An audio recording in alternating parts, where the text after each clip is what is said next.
എല്ലാവർക്കും നമസ്കാരം. ഇന്ന് നമുക്ക് ഗോതമ്പ് പൊടി വെച്ചിട്ട് എങ്ങനെയാണ് ബ്രെഡ് വീട്ടിൽ തന്നെ തയ്യാറാക്കി എടുക്കുന്നത് നോക്കാം. നമ്മൾ വീട്ടിൽ തയ്യാറാക്കി എടുക്കുന്ന ബ്രെഡിന് പ്രത്യേക ഒരു ടേസ്റ്റും മണമൊക്കെയാണ്. അപ്പോൾ ഞാനിവിടെ ഇന്ന് ഷെയർ ചെയ്യുന്ന റെസിപ്പി ഞാൻ സ്ഥിരമായിട്ട് വീട്ടിൽ തന്നെ തയ്യാറാക്കുന്ന ഒരു റെസിപ്പിയാണ്. ഈ ഒരു റെസിപ്പി ഞാൻ 1 വർഷം മുമ്പ് നമ്മുടെ ചാനലിൽ അപ്ലോഡ് ചെയ്തിട്ടുണ്ട്.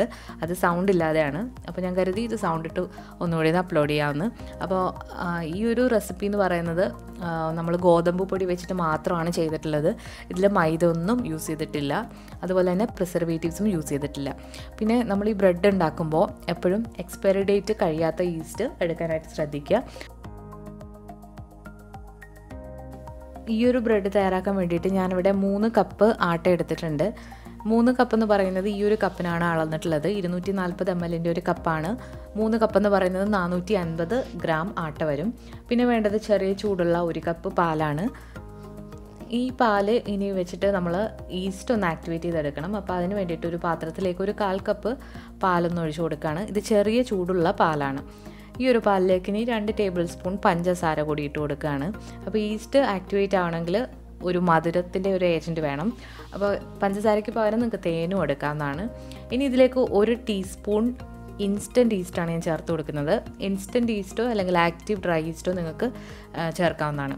ഇൻസ്റ്റൻറ്റ് ഈസ്റ്റ് നിങ്ങൾക്ക് ഇങ്ങനെ ചെയ്യണമെന്നില്ല, ഡയറക്റ്റായിട്ട് മാവിലേക്ക് ഒഴിച്ചു കൊടുത്താലും മതി. അപ്പോൾ ഇനി ഇത് നന്നായിട്ടൊന്ന് മിക്സ് ചെയ്തിട്ട് നമുക്കൊന്ന് അടച്ചു വെച്ചിട്ട് ഒരു 10 മിനിറ്റ് ഒന്ന് വെയിറ്റ് ചെയ്യാം. അപ്പോഴത്തേക്ക് ഈ ഈസ്റ്റ് നന്നായിട്ട് ആക്ടിവേറ്റ് ആയിട്ട് വന്നിട്ടുണ്ടാവും. അപ്പോൾ ഇനി 10 മിനിറ്റ് കഴിഞ്ഞ് നമുക്കിത് നോക്കാം. അപ്പോൾ നമ്മുടെ ഈസ്റ്റ് നന്നായിട്ട് ആക്ടിവേറ്റ് ആയിട്ടുണ്ട്. ഇത് ഇപ്പോൾ നല്ല ഈസ്റ്റാണ്, ഫ്രഷ് ഈസ്റ്റാണ്. ഇനി അഥവാ ഇങ്ങനെ ആക്ടിവേറ്റ് ആയിട്ടില്ല എന്നുണ്ടെങ്കിൽ നിങ്ങൾ ഉപയോഗിക്കുന്ന ഈസ്റ്റ് എക്സ്പയറി ഡേറ്റ് കഴിഞ്ഞാണ്. ഇനി നമുക്ക് ഗോതമ്പ് പൊടിയിലേക്ക് 1 ടീസ്പൂൺ ഉപ്പ് ചേർത്ത് കൊടുക്കാം. ഉപ്പ് നിങ്ങളുടെ ടേസ്റ്റിനനുസരിച്ചിട്ട് ചേർത്ത് കൊടുക്കാവുന്നതാണ്. അത് നന്നായിട്ടൊന്ന് മിക്സ് ചെയ്തതിന് ശേഷം നമുക്കിതിലേക്ക് ബാക്കിയുള്ള, അതായത് ഇൻസ്റ്റൻറ്റ് ഈസ്റ്റും അതുപോലെ തന്നെ ബാക്കിയുള്ള ചേരുവകളും ചേർത്ത് കൊടുക്കാം. ഇനി ഇതുപോലെ നടുക്കൊരു കുഴി ഉണ്ടാക്കിയതിന് ശേഷം നമ്മൾ ആക്ടിവേറ്റ് ചെയ്ത് വെച്ചിരിക്കുന്ന പാലിൻ്റെയും ഈസ്റ്റിൻ്റെയും ഒരു മിക്സ്ചർ ഇതിലേക്ക് ഒഴിച്ചു കൊടുത്തിട്ടുണ്ട്. ഇനി ഇതിലേക്ക് നമ്മൾ ഓയിലൊന്നും ചേർത്തിട്ടില്ല. അപ്പോൾ നിങ്ങൾക്ക് ഏത് ഓയിൽ വേണമെങ്കിലും ഇതിലെടുക്കാവുന്നതാണ്. ഒലിവ് ഓയിൽ അല്ലെങ്കിൽ സൺഫ്ലവർ ഓയിൽ അല്ലെങ്കിൽ ബട്ടർ എടുക്കാം. അപ്പോൾ ഞാനിവിടെ 2 ടേബിൾ സ്പൂൺ ബട്ടർ ഉരുക്കിയിട്ടുള്ളതാണ്. അപ്പോൾ അത് കൂടി ചേർത്ത് കൊടുത്തിട്ട് നന്നായിട്ടൊന്ന് കൈ വെച്ചിട്ട് മിക്സ് ചെയ്തെടുക്കണം. അപ്പോൾ നമ്മൾ 1/4 കപ്പ് പാലാണ് ചേർത്ത് കൊടുത്തിട്ടുള്ളത്. അപ്പോൾ ബാക്കിയുള്ള പാല് ചെറിയ ചൂടോടെ തന്നെ ഇതിലേക്ക് ഒഴിച്ചു കൊടുക്കുകയാണ്. ഇനി ഇതിലേക്ക് നമുക്ക് ചെറിയ ചൂടുള്ള വെള്ളം കൂടി ഒഴിച്ചിട്ടാണ് നമ്മൾ ഈ ഒരു മാവ് കുഴച്ചെടുക്കുന്നത്. അപ്പോൾ ഞാനിവിടെ 1 കപ്പ് ചെറിയ ചൂടുള്ള വെള്ളം എടുത്തിട്ടുണ്ട്. ഇതിന് നമ്മൾ ചപ്പാത്തി മാവിനേക്കാട്ടിലും കുറച്ചുകൂടെ ലൂസായിട്ടാണ് ഈ ഒരു മാവ് നമ്മൾ കുഴച്ചെടുക്കാനായിട്ട് പോകുന്നത്. ഇപ്പോൾ നമ്മുടെ മാവ് ഇതുപോലെ ഒരു പരുവത്തിലാണുള്ളത്. അപ്പോൾ ഈ മാവ് ഇപ്പോൾ നമ്മുടെ കയ്യിലൊക്കെ ഒട്ടിപ്പിടിക്കുന്ന ഒരു അവസ്ഥയിലാണ്. അപ്പോൾ ഇനി നമുക്ക് നന്നായിട്ടൊന്ന് കുഴച്ചെടുക്കണം. അപ്പോൾ അതിന് വേണ്ടിയിട്ട് നമ്മൾ കൗണ്ടർ ടോപ്പിലിട്ട് കുഴയ്ക്കുകയാണെങ്കിൽ നമുക്ക് വളരെ പെർഫെക്റ്റ് ആയിട്ട് ഇത് കുഴച്ചെടുക്കാനും പറ്റും. അതുപോലെ തന്നെ നമുക്ക് ഇതിൻ്റെ ഒട്ടിപ്പിടിക്കലൊക്കെ ഒന്ന് മാറ്റിയെടുക്കാനും പറ്റും. അപ്പോൾ കൗണ്ടർ ടോപ്പിലോട്ട് നമ്മൾ ഈ ഒരു മാവ് ഇട്ടതിന് ശേഷം കുറച്ച് പൊടിയൊന്ന് വിതറിയിട്ട് നന്നായിട്ടൊന്ന് കുഴച്ചെടുക്കണം. അപ്പോൾ ബ്രെഡ് നല്ല പെർഫെക്റ്റ് ആയിട്ട് കിട്ടണമെന്നുണ്ടെങ്കിൽ നമ്മൾ ഇത് എത്ര സമയം നമ്മൾ നന്നായിട്ട് കുഴയ്ക്കുന്നു എന്നതിനെ ഡിപ്പെൻഡ് ചെയ്തിട്ടാണ് ഉള്ളത്. അപ്പോൾ ഇത് നിങ്ങൾ ടൈമർ സെറ്റ് ചെയ്തിട്ട് തന്നെ ഇത് കുഴയ്ക്കാനായിട്ട് ശ്രദ്ധിക്കുക. അപ്പോൾ നമ്മൾ ഗോതമ്പ് പൊടി വെച്ചിട്ടാണ് ചെയ്യുന്നത്, അതുകൊണ്ട് ഇത് നമുക്ക് വളരെ ഈസിയായിട്ട് കുഴയ്ക്കാനായിട്ട് പറ്റും മൈദ വെച്ചിട്ട് ചെയ്യുന്നതിനെക്കാട്ടിലും. അപ്പോൾ നമ്മളിതുപോലെ സ്ട്രെച്ച് ചെയ്തിട്ടാണ് കുഴയ്ക്കേണ്ടത്. എല്ലാ ഭാഗവും നല്ല സോഫ്റ്റായിട്ട് വരുന്നത് വരെ ഇതൊന്ന് കുഴച്ച് കൊടുക്കാം. അപ്പോൾ നമ്മൾ ആദ്യം കുഴയ്ക്കുമ്പോൾ ഇങ്ങനെ സ്ട്രെച്ച് ചെയ്തിട്ട് കുഴച്ചെടുക്കാനായിട്ട് ശ്രദ്ധിക്കുക. ഇനിയിപ്പോൾ നമ്മളൊരു 10 മിനിറ്റ് ഇത് കുഴച്ചിട്ടുണ്ട്. അപ്പോൾ ഇനി ഇതുപോലെ ഒരു ഉരുളയാക്കിയിട്ട് നമുക്കിതൊന്ന് റെസ്റ്റ് ചെയ്യാനായിട്ട് മാറ്റി വെക്കണം. അപ്പോൾ ഈ ഒരു മാവ് ഇപ്പോൾ നല്ല സോഫ്റ്റായിട്ടാണ് ഉള്ളത്. അപ്പോൾ 10 മിനിറ്റായിട്ട് നിങ്ങൾ മാവ് സോഫ്റ്റ് ആയിട്ടില്ല എന്നുണ്ടെങ്കിൽ കുറച്ചുകൂടെ സമയം എടുത്തിട്ട് കുഴയ്ക്കാം. ഇനി നമുക്ക് ഇത് നല്ല വൃത്തിയുള്ളൊരു പാത്രത്തിൽ ഒന്ന് റെസ്റ്റ് ചെയ്യാനായിട്ട് മാറ്റി വെക്കാം. അപ്പോൾ ഞാനിവിടെ ഒരു ക്ലീൻ ആയിട്ടുള്ള ഒരു ഗ്ലാസിൻ്റെ പാത്രമാണ് എടുത്തുള്ളത്. സ്റ്റീൽ പാത്രവും എടുക്കാവുന്നതാണ്. ഇനി ഇതിലേക്ക് കുറച്ച് ഒലിവ് ഓയിലാണ് തടവിയിട്ടുള്ളത്. ഒലിവ് ഓയിലോ അല്ലെങ്കിൽ സൺഫ്ലവർ ഓയിലോ നിങ്ങൾക്ക് തടവാവുന്നതാണ്. ഇനി ഇതിലേക്ക് നമ്മൾ ഈ കുഴച്ച് വെച്ചിട്ടുള്ള മാവ് വെച്ചിട്ട് നമുക്കൊന്ന് മൂടി വെക്കണം. അപ്പോൾ മൂടി വെക്കുമ്പോൾ നിങ്ങൾക്ക് പ്ലാസ്റ്റിക് റാപ്പ് ഇട്ട് മൂടാം, അല്ലെങ്കിൽ നനഞ്ഞ ടവലിട്ട് മൂടാവുന്നതാണ്. ഞാനിവിടെ കുറച്ച് എണ്ണ കൂടി ഇതിൻ്റെ മുകളിലായിട്ട് ഒന്ന് തടവി കൊടുക്കുന്നുണ്ട്. കാരണം ഇത് ഡ്രൈ ആയി പോകും അല്ലെങ്കിൽ. ഇനി ഇത് നമ്മളൊരു പ്ലാസ്റ്റിക് റാപ്പ് വെച്ചിട്ട് ഒന്ന് കവർ ചെയ്തിട്ട് നമ്മളൊന്ന് മാറ്റി വെക്കുകയാണ്.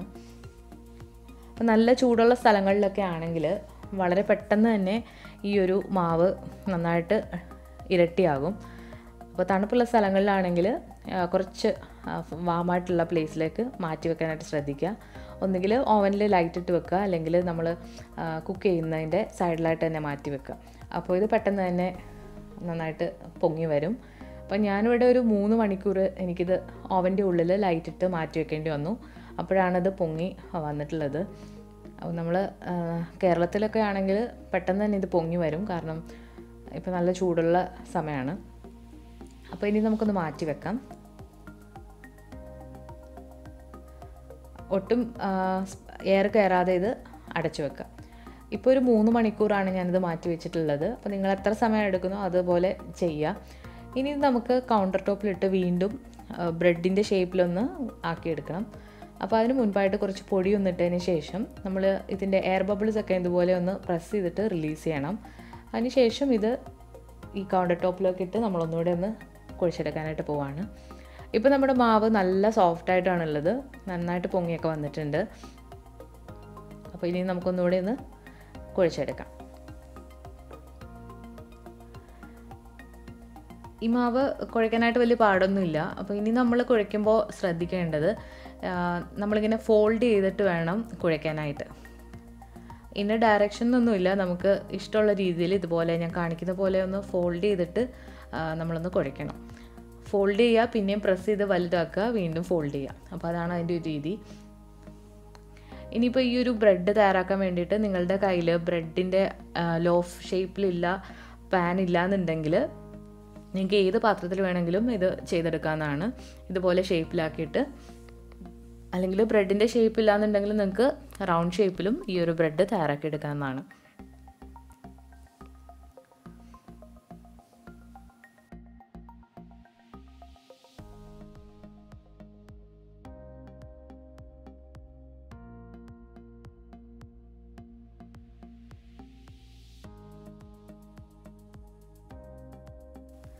ഈ ഒരു ബ്രെഡ് നമ്മളിപ്പോൾ ഒരു റെക്റ്റാങ്കിൾ ഷേപ്പിലാക്കിയിട്ടുണ്ട്, ബ്രെഡിൻ്റെ ഷേപ്പിൽ.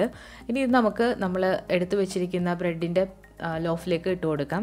അപ്പോൾ ബ്രെഡിൻ്റെ ഷേപ്പിലുള്ള പാന് നിങ്ങൾക്ക് വാങ്ങിക്കാനായിട്ട് കിട്ടും ഇതുപോലെ.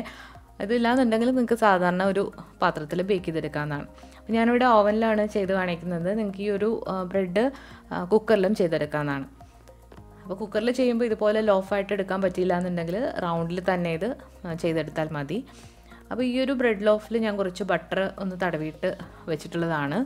അപ്പോൾ അതിലേക്ക് നമ്മൾ ഈ ഒരു ബ്രെഡിൻ്റെ മാവ് വെച്ച് കൊടുക്കണം. ഇതിപ്പോൾ അത്യാവശ്യം നല്ല നീളമുള്ളൊരു ലോഫാണ്. ഇതിലും കുറച്ചുകൂടെ ലെങ്ത്ത് കുറവുള്ള ലോഫ് വാങ്ങാനായിട്ട് കിട്ടും.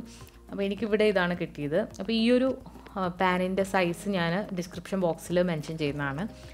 ഇനി നമുക്ക് ഇതിന് മുകളിലായിട്ട് കുറച്ച് ഓയിലൊന്ന് ബ്രഷ് ചെയ്ത് കൊടുക്കാം. അപ്പോൾ ഇനി ഈ ഒരു ബ്രെഡിൻ്റെ ലോഫ് നമ്മൾ വീണ്ടും ഒരു അരമണിക്കൂർ ഒന്ന് റെസ്റ്റ് ചെയ്യാനായിട്ട് മാറ്റി വെക്കണം. അപ്പോഴാണ് ഈ ബ്രെഡ് നന്നായിട്ട് പൊങ്ങി വരിക. ഇനി ഇതിലേക്ക് ഞാൻ കുറച്ച് വെള്ള കളറിലുള്ള എള്ള് ഇതിലേക്ക് ഇട്ട് കൊടുക്കുന്നുണ്ട്. ഇത് ഓപ്ഷണലാണ്, നിങ്ങൾക്ക് ഇഷ്ടമുണ്ടെങ്കിൽ ചേർത്ത് കൊടുത്താൽ മതി. ഇതിന് പകരം നിങ്ങൾക്ക് ചിയ സീഡ്സ് അല്ലെങ്കിൽ വേറെ പംകിൻ സീഡ്സ് ഒക്കെ നിങ്ങൾക്ക് ഇഷ്ടം നിങ്ങളുടെ കയ്യിലുള്ളത് ഇതിലേക്ക് ഇട്ട് കൊടുക്കാം. ഇനി ഇതുപോലെ ഒരു പ്ലാസ്റ്റിക് റാപ്പ് വെച്ചിട്ട് കവർ ചെയ്തിട്ട് നമ്മളിത് ഒരു അരമണിക്കൂർ കൂടി ഒന്ന് റെസ്റ്റ് ചെയ്യാനായിട്ട് മാറ്റി വെക്കുകയാണ്. ഇതും വീണ്ടും ഒരു വാമായിട്ടുള്ള സ്ഥലത്ത് നമ്മൾ റെസ്റ്റ് ചെയ്യാനായിട്ട് മാറ്റി വെച്ചാൽ അത് പെട്ടെന്ന് തന്നെ ഇത് പൊങ്ങി കിട്ടും. അപ്പോൾ ഞാൻ വീണ്ടും ഇത് ഓവൻ്റെ ഉള്ളിൽ ലൈറ്റ് ഇട്ടാണ് വെക്കാനായിട്ട് പോകുന്നത്. അപ്പോൾ ഒരു അരമണിക്കൂർ ഇപ്പോൾ കഴിഞ്ഞിട്ടുണ്ട്. നമ്മുടെ ബ്രെഡ് ഒന്നുകൂടി നന്നായിട്ട് പൊങ്ങി വന്നിട്ടുണ്ട്. അപ്പോൾ ഇനിയാണ് നമ്മളിത് ബേക്ക് ചെയ്യാനായിട്ട് പോകുന്നത്. അപ്പോൾ ബേക്ക് ചെയ്യുമ്പോൾ നമ്മൾ 180 ഡിഗ്രിയിൽ 10 മിനിറ്റ് ഓവൻ ഒന്ന് പ്രീ ഹീറ്റ് ചെയ്യണം. അതിനുശേഷമാണ് നമ്മളിത് ബേക്ക് ചെയ്തിട്ട് എടുക്കാൻ പോകുന്നത്.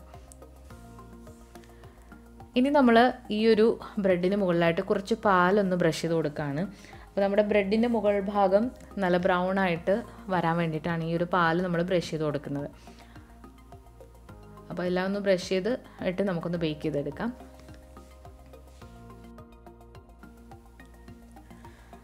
അപ്പോൾ നമ്മുടെ ഓവൻ ഇവിടെ 10 മിനിറ്റ് 180 ഡിഗ്രിയിൽ പ്രീ ഹീറ്റായി കിടക്കുകയാണ്. അതിലേക്ക് നമ്മളിത് വെച്ച് കൊടുത്തിട്ട് ഒരു 30 മിനിറ്റാണ് ഞാനിവിടെ ബേക്ക് ചെയ്യാനെടുത്തത്. ഓരോ ഓവൻ്റെയും ടെമ്പറേച്ചർ വ്യത്യാസപ്പെട്ടിരിക്കും. ചില ഓവനിൽ കൂടുതൽ സമയം എടുക്കേണ്ടി വരും. കൺവെക്ഷൻ ഓവനൊക്കെ ആണെങ്കിൽ കുറച്ചുകൂടെ സമയം എടുക്കേണ്ടി വരും. അപ്പോൾ നിങ്ങൾ നോക്കുക, ബ്രെഡിൻ്റെ മുകൾ ഭാഗം നല്ല ബ്രൗൺ ആയിട്ട് വരും. അതുപോലെ തന്നെ നന്നായിട്ട് തണുത്തതിന് ശേഷം മാത്രം ബ്രെഡ് കട്ട് ചെയ്യുക. അപ്പോൾ നമ്മൾ 30 മിനിറ്റാണ് ഞാനിവിടെ എടുത്തിട്ടുള്ളത്. അപ്പോൾ നമ്മുടെ ബ്രെഡ് ഏകദേശം റെഡിയായി വന്നിട്ടുണ്ട്. ഇനി നമുക്ക് അവൻ്റെ ഉള്ളിൽ നിന്ന് ഇത് മാറ്റി വെക്കാം. അപ്പോൾ നമ്മൾ അവൻ്റെ ഉള്ളിൽ നിന്ന് ഈ ബ്രെഡ് എടുത്ത ഉടനെ തന്നെ ഇതിൻ്റെ മുകളിലായിട്ട് കുറച്ച് ബട്ടർ ഒന്ന് സ്പ്രെഡ് ചെയ്ത് കൊടുക്കണം. കാരണം അല്ലെങ്കിൽ ഇത് കുറച്ച് ഡ്രൈ ആയി പോകാനുള്ള ചാൻസ് ഉണ്ട്. അപ്പോൾ ബട്ടർ ഇല്ലെന്നുണ്ടെങ്കിൽ സാധാരണ എണ്ണ ഒന്ന് തടവി കൊടുത്താലും മതിയാകും. ഇനി നമുക്ക് ഈ ഒരു ബ്രെഡ് ഈ പാനിൽ ഇരുന്ന് തന്നെ നന്നായിട്ട് തണുത്തതിന് ശേഷമാണ് നമ്മൾ വെളിയിലേക്ക് മാറ്റുന്നത്. അപ്പോൾ ബ്രെഡിൻ്റെ മുകൾ ഭാഗമൊക്കെ നല്ല സോഫ്റ്റായിട്ട് തന്നെയാണ് ഉള്ളത്. ഇതിനി നമുക്ക് ഈ പാനിൽ നിന്നൊന്നും മാറ്റി വെക്കാം.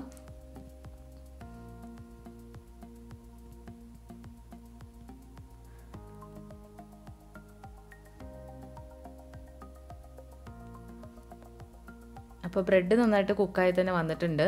ഇതിൻ്റെ എല്ലാ സൈഡും നല്ല ബ്രൗൺ നിറമായിട്ട് വന്നിട്ടുണ്ട്. അപ്പോൾ ഇനി നന്നായിട്ട് തണുത്തതിന് ശേഷമാണ് കട്ട് ചെയ്തെടുക്കേണ്ടത്, അല്ലെങ്കിൽ ഇത് പൊടിഞ്ഞു പോകാനുള്ള ചാൻസ് ഉണ്ട്. നമുക്ക് കാണാൻ ബ്രെഡ് നല്ല സോഫ്റ്റായിട്ട് തന്നെയാണ് വന്നിട്ടുള്ളത്.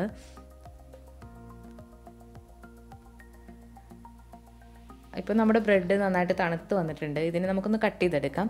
അപ്പോൾ കട്ട് ചെയ്തെടുക്കാനായിട്ട് ഇതുപോലെയുള്ള ഒരു നൈഫ് എടുക്കുകയാണെങ്കിൽ നമുക്ക് നല്ല പെർഫെക്റ്റ് ആയിട്ട് തന്നെ കട്ട് ചെയ്തെടുക്കാനായിട്ട് പറ്റും. അല്ലെങ്കിൽ നല്ല മൂർച്ചയുള്ള കത്തി എടുക്കാം.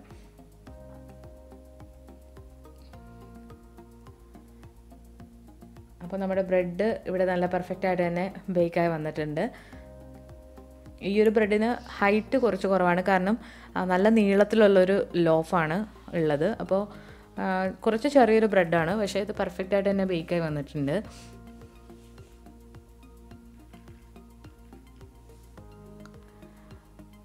എല്ലാ ഭാഗവും കറക്റ്റായിട്ട് ബേക്കായി വന്നിട്ടുണ്ട്. അതുപോലെ തന്നെ ഇതിൻ്റെ 4 സൈഡും നല്ല ബ്രൗൺ ആണ്. ഉൾഭാഗമൊക്കെ നന്നായിട്ട് വെന്തും വന്നിട്ടുണ്ട്. അപ്പോൾ വളരെ ഈസി ആയിട്ട് നമ്മൾ വീട്ടിൽ തന്നെ ബ്രെഡ് തയ്യാറാക്കി എടുത്തു. അപ്പോൾ ഞാനിപ്പോൾ ഈ ചെയ്തിരിക്കുന്നത് ഗോതമ്പ് പൊടിയിലാണ്. അപ്പോൾ മൈദ വെച്ചിട്ട് ചെയ്യണം എന്നുള്ളവർ അങ്ങനെ ചെയ്യാം. അപ്പോൾ ഇന്ന് നമ്മൾ വളരെ പെർഫെക്റ്റ് ആയിട്ടുള്ള ഒരു വീറ്റ് ബ്രെഡ് തയ്യാറാക്കി എടുത്തിട്ടുണ്ട്. അപ്പോൾ നമ്മൾ ഈസ്റ്റിൻ്റെ കാര്യമൊക്കെ ശ്രദ്ധിച്ച് അതുപോലെ തന്നെ നന്നായിട്ട് ഒന്ന് കുഴച്ചൊക്കെ എടുക്കുകയാണെങ്കിൽ പെർഫെക്റ്റ് ആയിട്ടുള്ള ബ്രെഡ് നമുക്ക് വീട്ടിൽ തന്നെ തയ്യാറാക്കി എടുക്കാം. അപ്പോൾ ഞാനിന്ന് ഗോതമ്പ് പൊടി വെച്ചിട്ടാണ് ചെയ്തിട്ടുള്ളത്. അപ്പോൾ നിങ്ങൾക്ക് മൈദ വേണമെന്നുണ്ടെങ്കിൽ അങ്ങനെ ചെയ്യാവുന്നതാണ്. അപ്പം ബാക്കിയെല്ലാം സെയിമാണ്. ഗോതമ്പ് പൊടിക്ക് പകരം മൈദ എടുക്കുക. അതുപോലെ തന്നെ കുക്കറിലും ഈ ഒരു റെസിപ്പി ചെയ്തെടുക്കാം. നമ്മൾ സാധാരണ കേക്ക് ചെയ്യുന്ന അതേ പ്രൊസീജിയറാണ്. അപ്പോൾ കേക്കിന് പകരം നമ്മൾ ആ ട്രേയിൽ ബ്രെഡിൻ്റെ മാവ് വെച്ച് കൊടുക്കുക. ആ ഒരു ഡിഫറൻസ് മാത്രമേ ഉള്ളൂ. സെയിം ടൈമിൽ നമ്മൾ ബേക്ക് ചെയ്തെടുക്കാവുന്നതാണ്. അപ്പോൾ എന്തായാലും കുക്കറിൽ ചെയ്യുന്നൊരു വീഡിയോ ഞാൻ സമയം കിട്ടുമ്പോൾ ഒരിക്കൽ അപ്ലോഡ് ചെയ്യുന്നതാണ്. അപ്പോൾ എന്തായാലും ഈ വീഡിയോ നിങ്ങൾക്ക് ഇഷ്ടമായിട്ടുണ്ടെങ്കിൽ തീർച്ചയായിട്ടും ലൈക്ക് ചെയ്യാനും ഷെയർ ചെയ്യാനും ഒന്നും മറക്കരുത്. അതുപോലെ പുതിയതായിട്ട് ചാനൽ കാണുന്നവരാണെങ്കിൽ സബ്സ്ക്രൈബ് ചെയ്തതിന് ശേഷം റൈറ്റ് സൈഡിലായിട്ട് കാണുന്ന ബെല്ലൈക്കൺ കൂടി ഒന്ന് ക്ലിക്ക് ചെയ്യണം. അപ്പോൾ പുതിയൊരു റെസിപ്പിയായിട്ട് വീണ്ടും വരുന്നതാണ്.